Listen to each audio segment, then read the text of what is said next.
Welcome back to Hefa Talk. We are now on our new episode with a good friend of mine. I'm so excited to introduce her because not only is she a great friend, she has been a great mentor. And honestly, one of her programs really stuck to me. I did it with her, and it honestly changed my life. And I can't wait to share all of that information with you guys because I definitely think that if you have ever thought about getting a mentor and you're like, maybe it's not for me, no, try it. So I'll go ahead and let her introduce herself. Hi, I'm Jeri-Ashley Bremer. I am a life coach for mom. I think of myself as a transformational life coach, not just for moms, but specifically for working moms and moms in business. Yes, so I first met you through networking events, and I am so grateful because I definitely think that when you meet somebody, it's always for a good reason. And you honestly have been not only a role model for your methods on parenting, but also making sure that we as business owners and moms have an outline of how to pretty much stay sane. So, Yes. how did you come about? Creating Mindful Mama. Yeah, so it actually started several years ago. I love learning. I'm always, finding mentors myself, taking courses when I can, just learning from other people through conversation. And I went through a parent coach certification program through the Jai Institute for Parenting. And around that time, I was still like a fairly new mama. And I just started creating content around motherhood. And as I got more and more into my own motherhood journey, was sharing this content, I realized that number one, I love helping parents. There's such a need in our community. We have a lot of really great resources for parents of younger kiddos, and then kind of falls off when they hit the tween and teen ages, and I think that's a gap in our community and a lot of communities. But also, I realized and noticed that there was a gap for moms like myself who were busy, who are high achievers, who take on everything. And I didn't know how to transition away from that. It was really hard finding time to prioritize myself, my needs, my mental health. And I thought, you know what, this is something that I want to focus on. And so it started really small, like I said, creating content about being more mindful in my daily life, my daily habits as a mother, and it kind of blossomed from there. Now, what situation, as you're kind of like brainstorming on how to fill in that gap, was there like a specific moment where you're like, you know what, I'm gonna create this and see how it goes? Yeah, so it's evolved over time. I actually started by creating an 8-week parenting course called Purposeful Parent, and I still have that. I still use it when I'm working with organizations, but it was actually in 2023 when I created this specific course, the Mindful Mama course, which I've done a little bit of rebranding to Empowered Motherhood and Empower Her. One is a course, one is a coaching program. And this actually happened when I was navigating some really challenging times myself. So at this point, I had 3 kids. My bonus kiddo started living with us. They're 14 now. Ophelia just turned 5. Then Charlie's about 3.5. So last year they were what? They were about 13, 4, and 2.5. I was struggling in my marriage with my partner who was navigating his own mental health challenges. Um, there was just a lot going on. And in that, I found again, I was having to unlearn and relearn some of the patterns from my own childhood that I saw within my own mother, our culture, our dynamics, and I had a friend who came to me and said, "Hey, I want to work with you. How much is it? What can I do?" And after having a conversation with her, I was like, "You know what?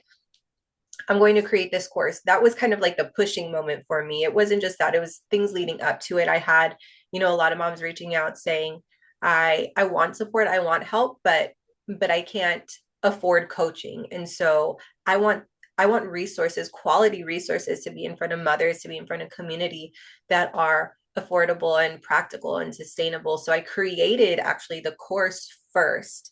And this conversation with this friend who became a client was the final push that said it now is the time to create it. Now is the time to create this resource. And part of that was there were multiple areas that she was struggling with, that I found myself struggling with in the past, that other friends, other clients had come to me and wanted support with. And so I wanted to create a comprehensive program, something that people didn't have to piece together, that they could just use, whether they were wanting to be a more mindful mother, whether they were wanting to focus on setting boundaries, whether they were wanting to focus on self-care, whether they were wanting to get better on their communication skills, showing themselves compassion, being more empathetic in their relationships with their kids or with their partner.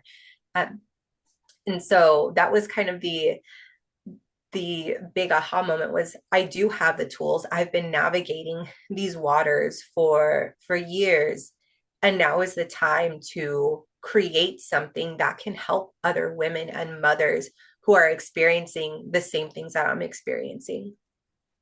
And for those that don't know how to get in a hold of this program, where can they go and find those resources and connect with you so that they can go ahead and see what it is that you offer, what other groups that they can join?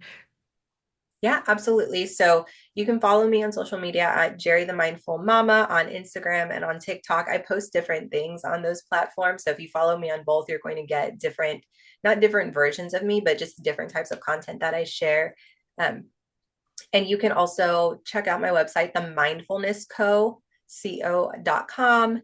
And on there, I have programs for mindful parenting. I actually have a program for dads.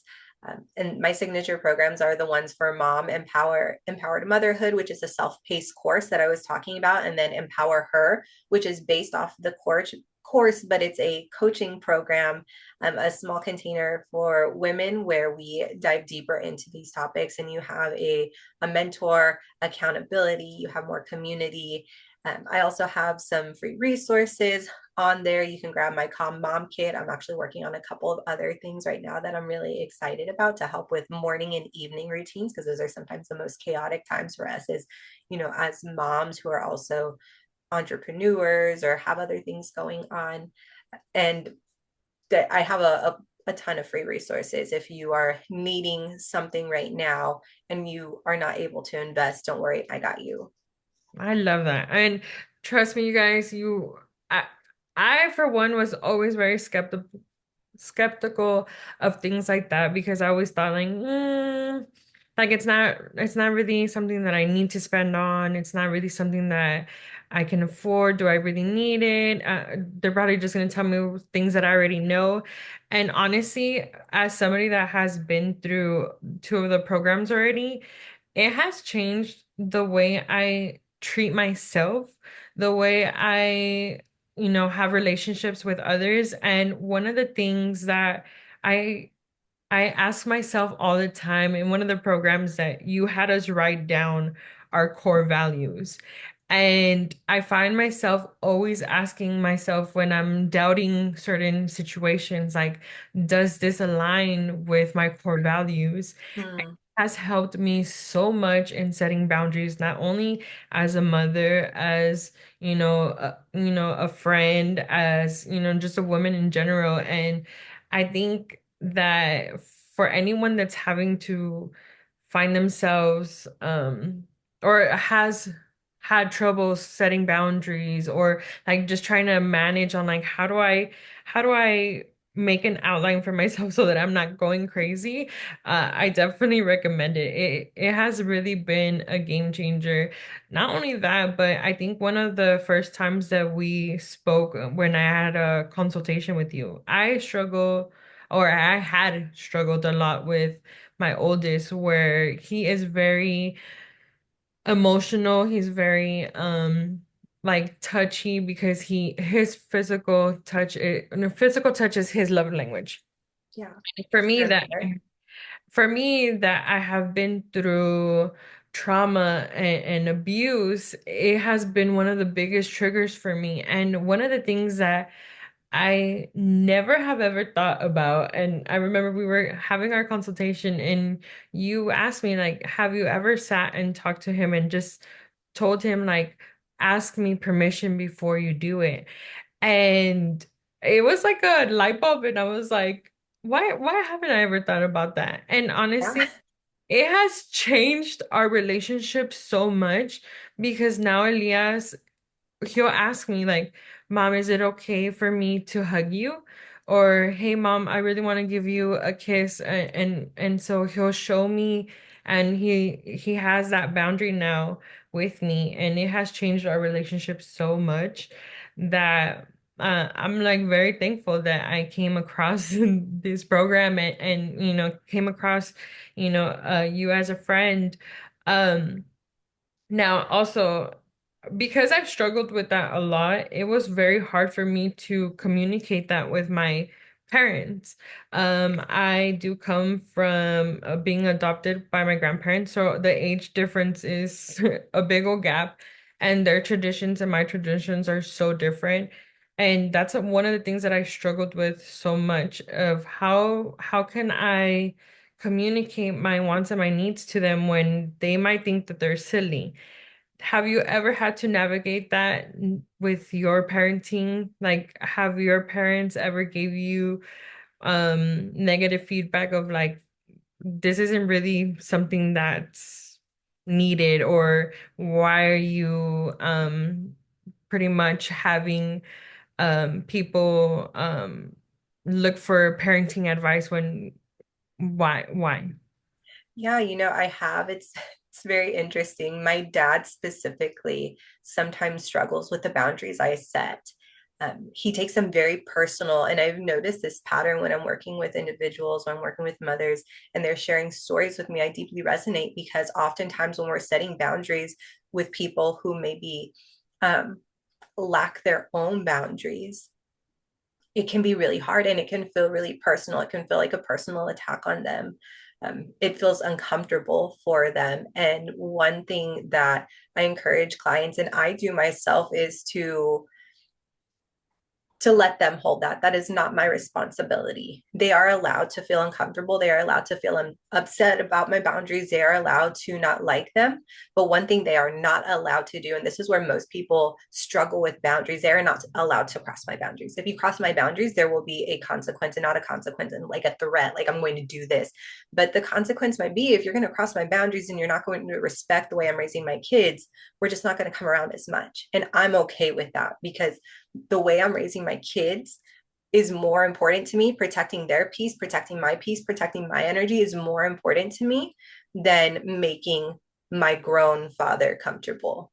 It's more important to me than pleasing him. And it's taken a lot of work and unlearning on my part because I was a people pleaser. Sometimes I'm still a people pleaser. It's ingrained in some of us from childhood. Yes, ma'am. No, sir. Yes, of course. Yes, I'll do this right now. They say, be quiet. You're like, right, they're swatting in the back and you're like, okay, I'm not going to say anything, right? And so from a young age, I learned to be a people pleaser. You need to eat all of that. Okay. You need to do this. Okay. Don't say that. Okay. Right. And so it becomes a pattern. And so when you get to a place where you're starting to set those boundaries, it's probably going to be uncomfortable for you too. You might start questioning yourself and doubting yourself, but going back to that like really powerful question of, I'm setting this boundary, does it align with my values? Well, yeah. Okay, then that's okay to feel uncomfortable. I promise you're going to get through it, and I promise that other person's going to be okay. And you know what, as time has progressed, my dad has, he may not like all the things that I say or all the things that I do as a parent, and that's okay. These aren't his kids, these are my kids. This isn't his home, this is my home. And so he cannot like it, and that's okay. And it took a lot of getting comfortable with being uncomfortable in those situations and allowing him to feel what he wanted to feel. And everyone is different. I would sometimes have conversations of, this isn't about you. This isn't about you. This is about my kids. This is about the way I'm raising my families, the way that, the things that I'm teaching them. And I don't owe him an explanation, but that's just part of our relationship. There are certain points where like I'm not going to explain to you anymore. And I'll tell him, I don't owe you an explanation. And that's actually something that he's told me, like, you don't need to be telling people X, Y, and Z. You don't owe people an explanation. You don't need to be giving them too much information. So I'm like, you're the one who said we don't need to be giving too much information, sir. So here we are, right? Like I don't need to tell you why, but I do sometimes. And it's finding what that looks like for you. But again, getting comfortable with being uncomfortable, acknowledging that that person might be upset and that's okay, giving them the space to feel what they need to feel. That does not mean that that was a wrong boundary, that was a bad thing that you did. It just means it's something new and things are uncomfortable. Yeah, and it is true. And I love that what you just said about how it's something that he pretty much instilled in you, and when you use it back on them, they're just like, wait, I I didn't mean you can use it on me kind of thing. And it's funny because I have done certain things like that to my mom, and she's just like, and it's like that's something that you taught me. It's Yeah, something. I'm like, you raised me. Yeah. So that's cool to see that I'm not the only one that has experienced that. Um Tell me, has there ever been any point in your journey on social media posting where you've gotten negative feedback of like that's silly, why are you doing that? Why are you posting things like that? As far as like your content where you're just sharing your everyday emotions and sharing tips on how to navigate certain situations that us as mothers have gone through. I would say actually for the most part, no. I get a lot of feedback on how authentic and genuine I am. And that's really important to me because motherhood, right? We see a lot of things of these pretty squares where things are perfect and great. And I love the aesthetic, I love the vibe, right? But what is actually going on behind that? I always want to know when I see people post things, I'm like, how did they get there? What did they do? Is this how it is all the time, right? Like, how is this lady not losing her mind when she has 10 kids? Like, I want to know. And so it's really important to me to share the hard parts of my journey. Actually, I post things quite often, just sharing, right, like the insights a lot more on my stories than I do necessarily on my reels, but I'll share boundaries that I set. I'll share mindset shifts that I had. I'll share, parts of my story because the fact of the matter is it's motherhood is hard, entrepreneurship is hard. It's not perfect. And so I want to share that. Sometimes people, and I never take it personal, I take it as this is, they're looking at it from the lens of their experience. So I might say something and someone might be like, well, that's manipulative or that's this, or not everybody. And it's like, well, I didn't say everyone.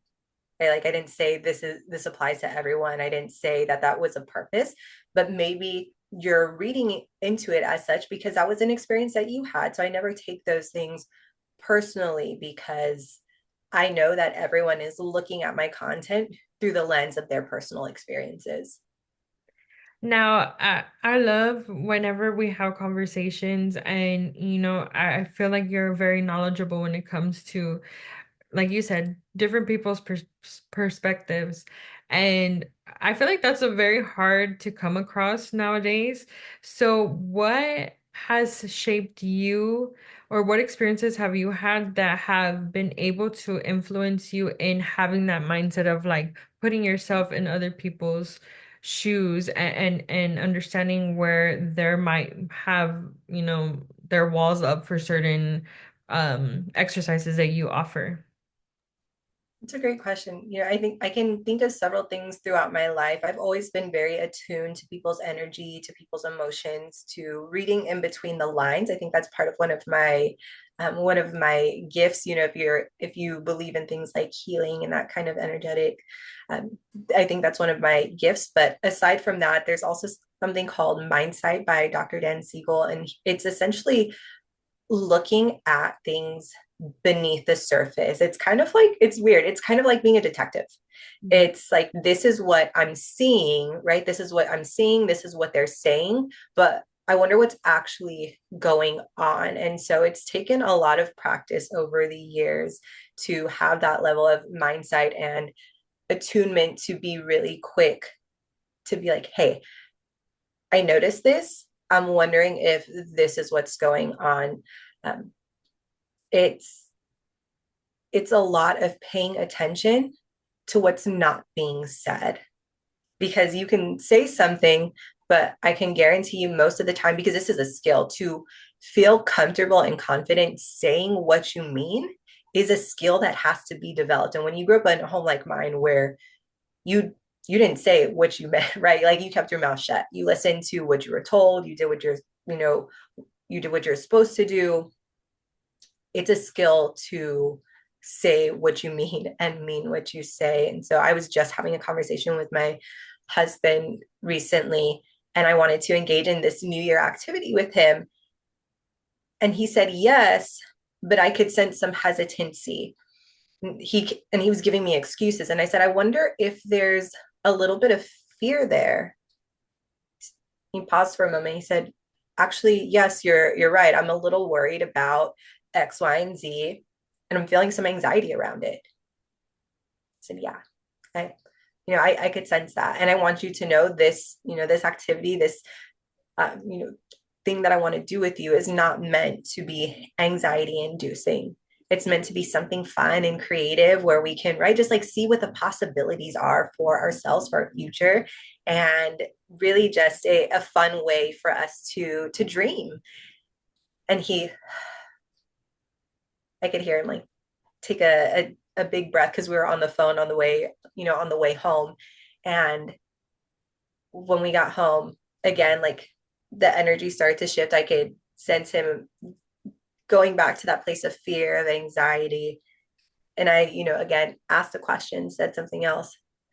I could see his body relax and, just release some of what he was feeling. And it's something that everyone can do. And I think as mothers, sometimes we naturally do this. We're attuned to our children's needs, what it is that they truly want, what they truly need. That's outside of the behavior, that's outside of what they're saying. Maybe it's a hard day, maybe it's maybe it's for us an internalized belief that I'm not enough, that I'm not good enough. No one's going to, if you're a business owner, no one's going to want to purchase from me, no one's going to like my product. If you're a mother, I'm, I don't do enough.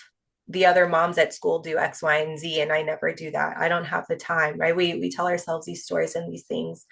And so it's practicing picking up on the nonverbal cues, the energy, because there's always energy, and getting curious, asking open-ended questions like, hey, I noticed this. Can you tell me a little more about that? I'm wondering if you're feeling this.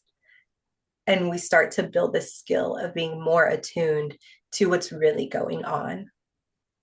And I love that because one of the things that I have practiced too with my husband is I think in general, just the resources and the outlines that you have been able to give us, like you can literally use it in any relationship, in any situation. And I also find myself doing that with my husband where I'm like, I'll tell him something and I feel like he'll either like his body language, or he'll just be like, okay, whatever you want, and I'm like, no. I'm like, it's okay to tell me, Jasmine, I don't want to do this because that's your boundary, and I'll accept it. And it's things that I really have enjoyed being part of because it has changed our relationship also. In the sense of like now I'm also able to understand his wants, his needs by showing him like, hey, look, I learned this. I know you might think it's silly, but um why don't you try it? And he has. It's funny because there's times I where love that. yeah, it's times that, and especially because I feel like for him, he grew up in a very predominant machista household. So it's like he was always around men, just his mother. So it was always like they don't talk about their feelings, or it's like whatever you want, it's fine.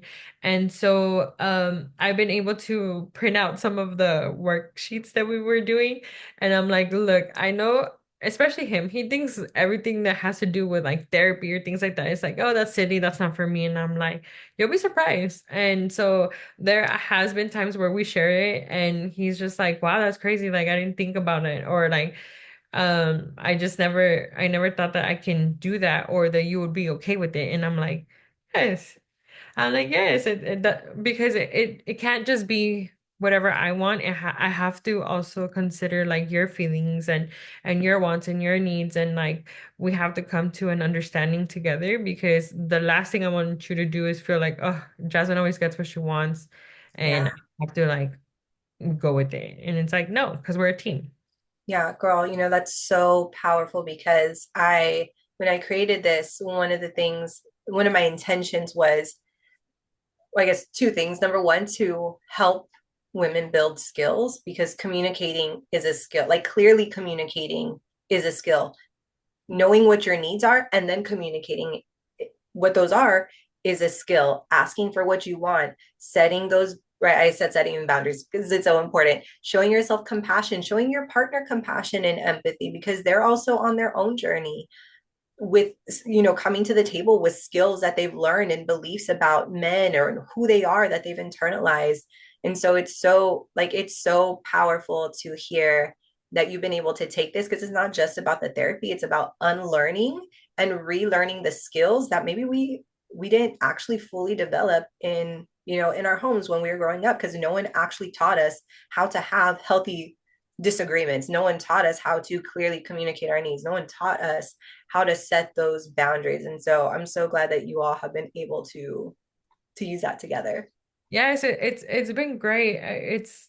It's really, like I say, and I wholeheartedly mean it, when it has literally changed our relationships in the household with our kids, with ourselves, with our friends. It has been an amazing journey to like implicate everything that we've learned, and like she see how it's impacted even our relationships around us, but in a positive way. At first, I will lie, setting those boundaries with our parents, with our family was like, they were a little like, that's dumb, like, or like that's just silly, or whatever. And it was like, no, it's for one, so that I'm sane and we can have a good relationship, or it's just like I'm not gonna come around and I'm just not gonna bring my kids. And it's like you said, in my household, we were not taught how to have healthy disagreements. We were taught to yell, scream, and like just go off.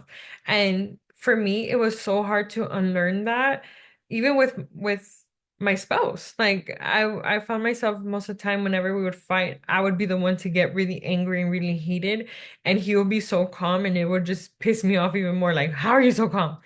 And it's like to unlearn that and unpractice that, to now it's like, okay, you're getting mad at this, but that's not what we were talking about. So I feel like you want to talk about it. So how about we just we'll handle that situation when it comes, but let's talk about this. So like redirecting also, and like it just has been such a game changer in our house. Like I wholeheartedly mean that. So if anybody is interested in learning how to navigate and communicate and pretty much just handle everything in life, truly, it's like do the program.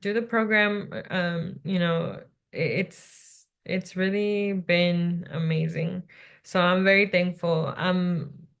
I just cannot express how much of just a gift that you were able to put all of that together for women. Like really. Thank you. That makes me incredibly happy because like I said, I think when I think about breaking cycles and starting cycles, I know how hard it is. I know how busy we are. I know how much we want to give our kids. I can't even tell you how many times, thousands of hours researching things, trying to find, right, like the best ways, the best skills, the best, the best whatever, so I could be better for like for myself, but also be better for my family and change our trajectory.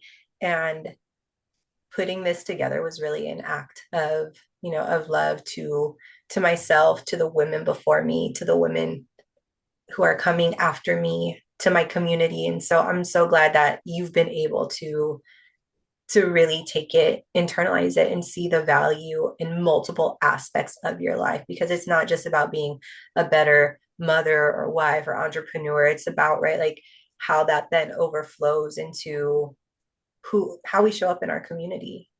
Yes. And now, with that being said, when you practice this in your own household, have you seen that positive shift in your kids? And if so, how? Girl, let me tell you, oh my gosh. Everyone in my, in my mother, in my dad, and the way he speaks to us, with my husband, with my kids. So um I'll share I'll share this when so Ophelia just turned 5, and she's probably one of the most emotionally intelligent, emotionally in tune people, 5-year-olds I have ever met. Because I part of my background is working with kids. It's not just working with adults and parents. It's working with kids, and she is so firm in setting her boundaries. If she says no, she means no. If she wants something, she's going to tell you, and she's unapologetic about it. And sometimes, right, like, whew, okay, this is a little rough right now, because like, absolutely not. I cannot give that to you, right? So she's very insistent last night that she stay home with me today. And she just wanted mom and Ophi time. She didn't want Charlie there. She just wanted us. And so I'm over here like trying to negotiate with a 5-year-old, but she knows what she wants. She knows what she needs. Even it was so strange. Even when she was 2, 3 years old, if something was hurting her, she could tell me where it was hurting her. She would tell me like yes or no if she wanted medicine, and she does not abuse that, like say yes to medicine for everything. Sometimes she'll say no, she's running a fever, and she's like no thank you, and so we'll navigate that accordingly. But she knows herself so well. It is something that I aspire to be as a as a mother, and I'm grateful that she is. And then with our 14-year-old, I met them a little over 6 years ago. So I met them when they had just turned 8. They're now 14, which is so wild to me. Um, when I met them, they were seemingly shy and timid, and there were some layers there that I couldn't quite put my finger on, but I could sense something because of the work that I had done.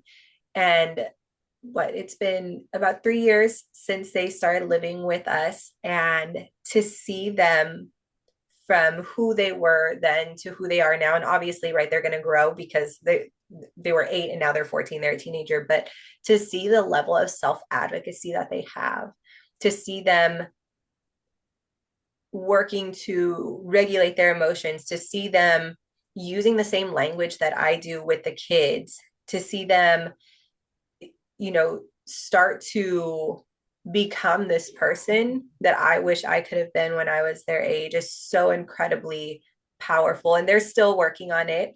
It's not, it's nothing perfect, because they're still unlearning some of their own patterns and internalized beliefs from before we met. But to see the transformation that has occurred even in the past, couple years since they started living with us, has been phenomenal. And so I want you to know, it is never too late. It is never too late to unlearn your patterns. It is never too late to repair that relationship with your child. It is never too late to start doing something. And it doesn't have to be, some people think it has to be like these grand, big, crazy things. No, decide on one thing, one intentional act that you're going to take. You know what? Instead of yelling, I'm going to start, practicing my deep breaths. I'm going to remove myself from the situation. I'm going to start doing something so that I can get that energy out of my body, and I'm not misdirecting at my kids by yelling. I'm not misdirecting by yelling at my partner. Just one thing, and you'll start to see the change and be like, damn, that was okay, like I can do this. And then you start doing something else. You know what? Now I'm going to start practicing communicating a little more clear. I'm going to think about what I want to say before I say it. And so to help me with that, I'm actually going to say, I need to think about this a little more. Can we come back to this conversation? Right? That's a small tweak I can make. Can I think about this a little more? Can we come back to this so I can come back to this conversation? And we start doing that and we start seeing the change, right? It's just these small intentional changes that we make that actually create that lasting transformation, not those quick fixes of like, okay, I'm going to do this and now it's not working. It worked that one time, but it's not working anymore. The consistency and the intentionality behind it is key. And I love that you say that because I always felt like for me, I mean, I was 18, 19 when Elias was born.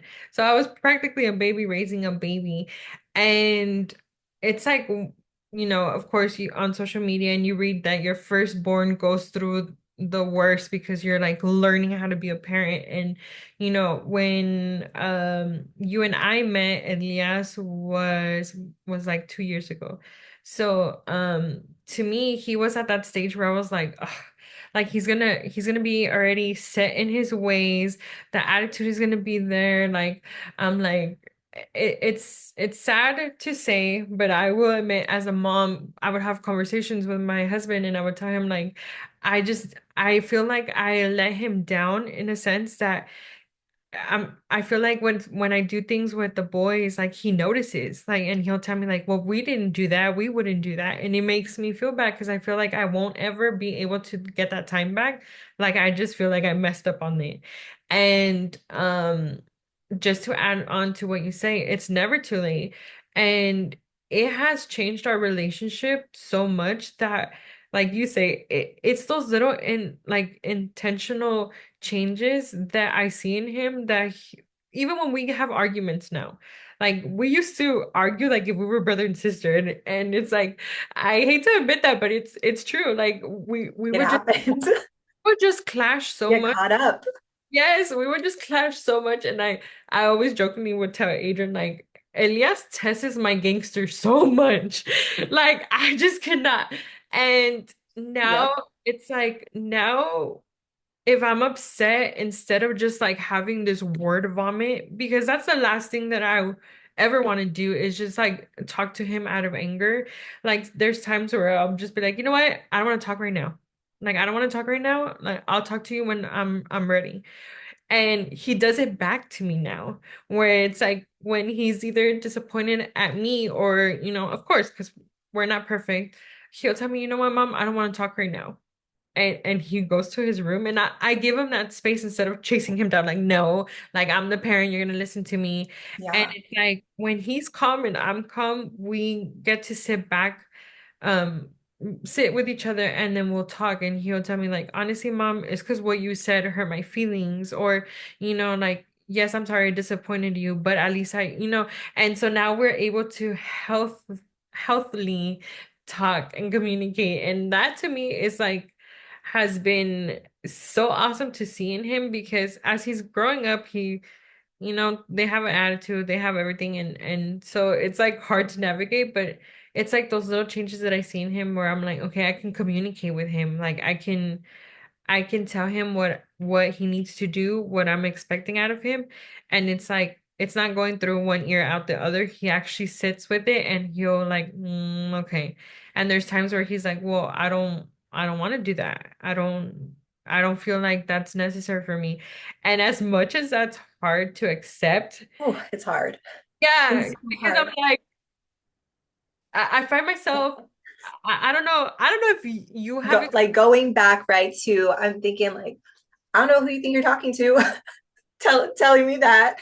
Yes, and sometimes it was, even now, I'll admit it's still a little hard because in my household, my mom would always say like, "Well, I'm the mom," and it's whatever I say.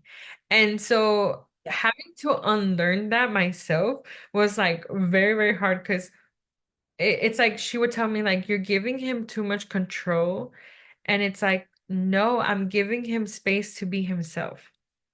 to pretty much say, yes, this is something that I'm okay with doing, and this is like, no, I don't see like that being fair. And it's like those little conversations, just those little things that we've been able to implicate with him has changed our relationship with him, especially now that he's becoming a preteen. Like it has been so good to see.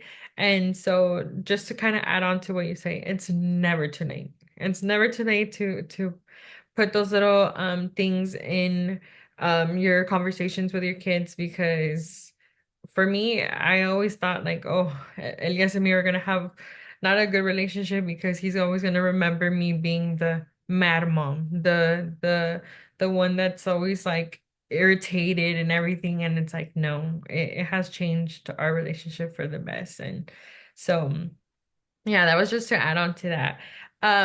But now that we're in 2025, what are your goals for, your brand Mindful Mama and your courses and your coaching?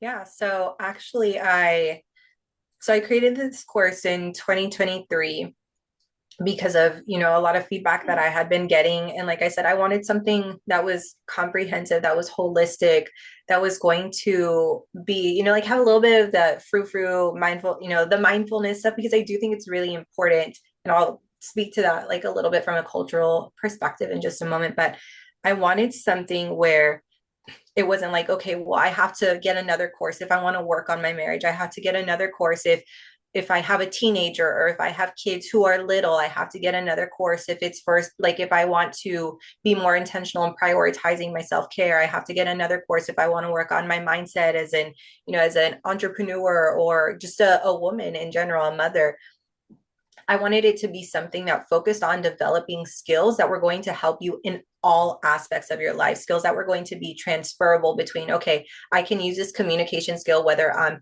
advocating for myself with my boss or I'm advocating for myself with my partner. I wanted it to be something that you could use with your partner should you choose to. Um, so I created it. I did a little bit with it, but I didn't do as much as I wanted to, because I was, I'm still in my own journey. I'm still life be life in, and I've been taking things slow. I've been intentional in what I'm doing with this. So last year I said, I'm going to set up my business systems so that way this course can reach more people, because impact is incredibly important to me. I've been planting the seed with nonprofit organizations across the city and looking at potential funding for this to be something that's available through our nonprofits. And so I can build capacity in some of the organizations that are already serving women and mothers. The other thing I'm going to be doing is more intentional content creation, more intentional marketing to get this course out to more people, because like you've said, like you have experienced firsthand the power not just of the coaching aspect but of the resources within the program itself. And I want it to reach more people, so I'm going to be making more asks of my community to to share, to hop on calls with me so I can share a little more about this.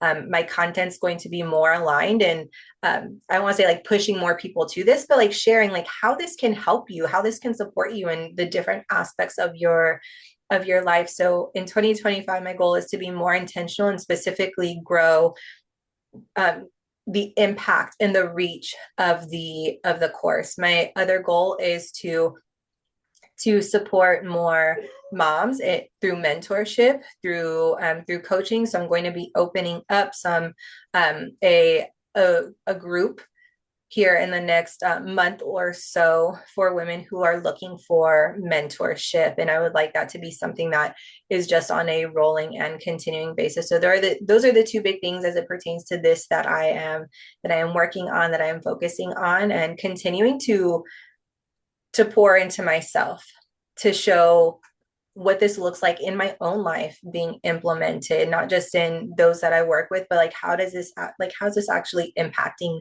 me, the person who created it? Because like, I myself have found so much value and power in this work, and I want others to see that this is like she's a working mom, she's a business owner, she has 3 kids, she's right, she's experienced her own struggles in her, in her marriage and this and that. Like I've experienced those things as well. Life isn't perfect. Like I didn't make this because I'm perfect, I have it all figured out. I created it because these skills have actually helped transform my daily life, the way I view myself as a woman, as a mother. It's helped transform my relationship with my husband, with my kids. It's helping start new cycles of how my kids show up and how they communicate with me. And I want others to experience that. Like other moms and other women deserve to experience that same transformation. So I did also, and I haven't marketed this a ton, but I do have, if you don't want the course, you just want the workbook, I do have just the workbook for sale. So the course comes with the videos, it comes with some bonuses. So everything kind of builds up. You could get just the workbook, which has the worksheets. You could get the course, which has the workbook. It has some bonuses. It has videos where I'm talking through, teaching you additional skills. And then there's a coaching program. So if you're wanting some accountability, you're wanting feedback, you're wanting community, the coaching program incorporates all of that and adds that additional layer of having a mentor who can hold space for you, who can walk you through it, and having that community of other women who are going through similar things. And I cannot wait to see everybody's testimonies because that's one thing that I love too whenever you post and I'm like, yes, because I feel like it has helped, like you said, it has helped not only in those in motherhood, in business, it literally has transformed you as a person. Like those uh, that program, that outline has been able to change the way I think, the way I talk, the way I show up in any relationship. And so if you're somebody that's like skeptical, like I'm not just trying to sell it to you guys either. Like I'm telling you, it has worked for us. And so I'm excited to see how it helps other people and how they have a positive outcome with it as well. Now, one of the things that I find myself doing is like, as a mother, sometimes I'm really hard on myself. Obvious, everybody does it. When you have those moments, is there a specific um quote or like question that you ask yourself in that moment when you're kind of like bad talking yourself in your mind that helps you kind of snap back and is like, no, I'm doing a good job. Yeah, so there are a couple of things that I do. I often use the affirmation or the mantra, actually, like more of a mantra. I'm a good mom who's having a hard moment. Like I'm a good mom who's having a hard time. Some things that I do, I might go back and look at pictures in my phone. Like I have an album of really beautiful moments the kids and I have, just reaffirming that I am a good mom. We all have moments where we fall short because we're people. We're not robots. We're we're humans. We're going to, even I make mistakes. Even I sometimes am boiling over and I might snap at the kids, but holding, holding on to what I know is true, which is I am a good mom. I am a good mom. And I do have hard times. I do have moments where I too fall short. And so having that mantra of I'm a good mom who's having a hard time, having photos or making a list of all the ways I am a good mom, right? Like I hold space for my kids' emotions when they're feeling sad. I snuggle with them every night and every morning. We read books together. I'm present with them when we're at the trampoline park, right? Like reminding myself of all of the things that I do as a mom, right? I take time to help get them dressed for breakfast, and my partner's, my husband's really helpful with morning routines, but reminding ourselves of all the little things that we do, because there are so many micro moments throughout the day where we could just completely disconnect or opt out that we don't, and those matter too. That, like, those things are consistent. That consistency is what creates that safety within our homes. Our kids know that predictability, so reminding yourself of that, but also allowing yourself to feel what you need to feel, to grieve that moment, to grieve what went wrong, to grieve what you wish you would have done. Oftentimes it's, people think it's guilt, and sometimes it might be guilt, but I think more so than guilt, it's grieving. It's grieving for the past, our younger self who may have been, who may have heard a similar thing from our own mother, our own father, and maybe grieving because we really wish we could have been there, and we weren't. It might be, it might be grieving for a multitude of reasons. So sometimes I pause and I ask myself, like, is it really, like, am I really feeling guilty, or am I grieving? Do I, like, is this something that I actually feel bad about? Because there are some things that I do feel bad about. Going to, hearing my kids cry as I'm leaving to go hang out with girlfriends, and have a nice dinner. That's not one thing I feel bad about. Sometimes I might grieve because I love bedtime. Like, we have a really great bedtime routine. It's a lot of fun, typically a lot of fun. So sometimes I grieve bedtime, but it's not guilt. And so asking yourself, like, is this guilt because I messed up? Which, if it is guilt, it's just letting you know, number one, that you care, and that you're wanting to change and you're wanting to do something different. So listen to that, because it's telling you this is not in alignment with your values. So when you do feel that guilt, no, it's because you care and because it's not in alignment with your values. But also asking yourself, like, is there something that I'm grieving? Is it like I'm grieving this missed opportunity? Right? I'm grieving what could have been. And that's okay as well. So ask yourself those questions so you can hold space for what you are actually feeling. And that's going to take some practice, some time for you to become aware of what, those patterns for yourself, to know, what, like, actually, this is not guilt, this is grief. Or actually, what, I don't feel bad. I'm just a little annoyed right now because they're screaming as I'm trying to, like, as I'm about to leave and go have, and go pour into myself. And it's just like putting me on edge a little bit. And that's okay. And that's okay too. So reminding yourself, like, whatever it is that you're feeling and experiencing is just letting you know some type of information. You're sad, you're missing a moment, you're getting a little anxious, you're feeling a little guilty because you want to change something and it doesn't align with your values. Take that as information, as as data about how you can intentionally move forward, what it is that you're actually wanting and needing to do. I don't even have to say anything. That was some free game for all of you guys that are listening. That in itself was just like a little therapy and little taste of really what the program is, how she's able to like talk to you guys and help you through what you're feeling, identifying what it could be and how you can navigate that emotion. And that I'm so glad that I'm able to have these conversations with you because I love showing what it is that you do and how much it's changed, our family. And I'll always, always recommend you to people when they're like, how are you so calm? How are you so this? And I'm like, girl, honestly, it was my food. And so with that, I'll kind of wrap up a little just because you guys already heard it. I want you guys to go ahead and connect with her. If you're interested in the program or any of the resources that she has, I'll have everything linked down below. Is there anything that you want to share before we wrap up, Jeri?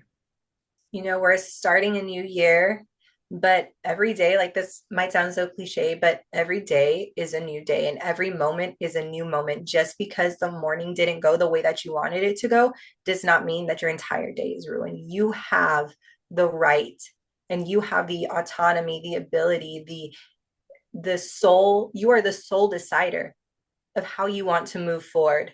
Man, you know what? Like, the morning was really hectic. I was feeling anxious. I yelled at the kids. I wish I hadn't done that. How can I make sure that the rest of our day is better? How can I make sure that this does not happen again, or this doesn't happen as often, right? Because again, we're humans, we're not robots. Things are going to happen. How can I make sure that the rest of the day is as peaceful, is as lighthearted, is as joyful, as fun, whatever it is, as I want it to be?